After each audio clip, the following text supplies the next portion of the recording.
génn ndaxte dafa daal di leen di bàyyi rek tas coalition boobule nee na nag dem ànd ak ñeneen ni mu leen tuddee nag dañuy dem teewlu ko foofu ca grand jury dellusiwaat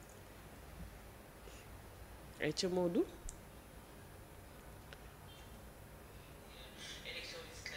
Modou nee na amul élément kon mi ngi noonu Assane. Dégg nga li Moussa Diop wax. moom daal mel na ni kontaanul ci premier ministre bi d'après ni nga ko déggee te barki démb Ndiaye mi ngi taxaw fii pare pour jubóole ñaari nit yooyu ñaari doomu ndey yi. waa am na solo maa jigéen barki démb Ndiaye doon na jéem a jubóole Barthélémy Dias ak Ousmane Sonko. ma ne ko woon bala ngaa jubóole Barthélémy Dias ak Ousmane Sonko yow jubóole ak Ousmane Sonko ba pare. dañoo xuloo bay jub. li nga wax ni la wax fii nii la wax ci élément bi. non moment boobu laa wax. moment boobu maam kii nga xam ne mooy Moussa Diop ba mu xamee Ousmane Sonko ba léegi xolam musta sedd ci moom.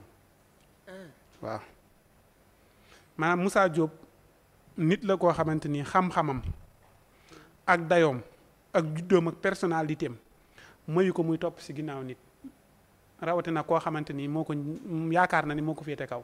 kon lu tax mu demoon ànd. jéem rek jéem Moussa lépp lu muy def day jéem mais xam nga du dem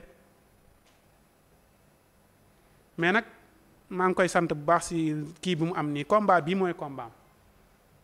combat ba waaw ndax ñii dañ leen a tuddee woon gone yi moom mu ñëw ànd ak ñoom. ban combat.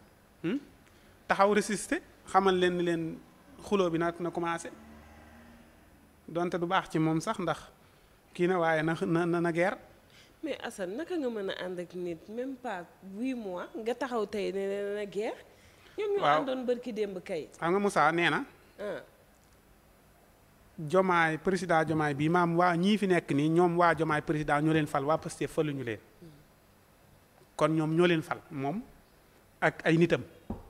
ñoo boole moom ay nitam Mimi Touré ak ay nitam diw ak ay nitam ñoom ñoo boole daal di fal Jomaay bi ñu falee Jomaay ba pare nag waa Pastef daal di ñëw ñoom ni daal di récupérer affaire yi. mais pourtant ba ñu demee législative waa Pastef dañoo gagné te boobu Sonko mi muy wax dafa dem ànd ak seen liste ñoom Pastef kase.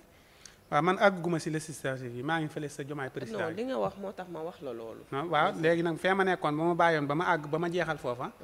nga doog maa kii mais kii yooguma foofu. man damaa nekk ci rek. non fàttewu ma ndax àgguma fa. yow yaa ne ñoom ñoo àndoon ba gagné mani la ñoom ànduñu woon ci législative yi te teewul gagné nañ. waxuma samay wax de ay waxam laa la wax dama la Moussa Diop nee na ñii nga xam ne ñooy waa Pastef ñoom fële lañ nekkoon nekkuñu fi woon.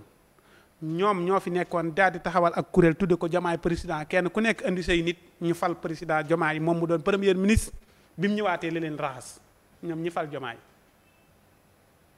ndax nee na jamono yooyu Pastef amut ndax Pastef président Macky Sall ko fi jëlee Pastef bi ñuy faloo lañ ko indiwaat léegi nag kon seeni nit ñoom ñoo fal Jomaay mais waa Pastef wote wuñ wala xamu fan lañ watee waaye waa Pastef wote wuñ nee na nag ñoom ñoo fal Jomaay mais bi Sonko ñëwee da leen fee jëlee bañ set après Sonko daal di teg yëfi boppam. kon donc su ma la déggee dafa mel ni ñoom budul woon ak ñoom konoon Jomaay du nekk président. waaw ndax boo ñëwee jamono jooju xamoo woon fu waa Pastef nekk. waaw yow yaa wax loolu. moom moo ko wax moom moo ne ñoom ñoo fal Jomaay moom mu doon premier ministre bañ ànd di doxal muy xaar ñu fal ko ñu daal di ko fay jëlee. ndax fal nañ ña bokkoon sa moom dafa demoon allié pour bëgg poste. non pour bëgg poste waaw kan mooy dem allié te doo bëgg poste kan képp ku dem allié yóbbu say nit bëgg nga poste mais fal nañ ay nitam ñoom ñu xool ko xam ni kii kat kii wut ñu ne ko yow duñ la fal toogeel ne bañ xool yow yaay kan mu génn yuuxu bi mu yuuxoo nag ñu ne ko waaw kay lii lañ doon xool après raxas ko joxe hélas fa yaa dugg ci sama élément bi. waaw da nga koo jaxase. mën nga ko bàyyi mu dem tranquille waaw da nga koo interrompre moo tax demut ci pense gis-gisam li mu bëggoon a wax yëpp waxu ko mënu koo wax da nga koy dagg da nga ko waroon a bàyyi mu dem yaay ca bokk kon mi ngi noonu alaaji moom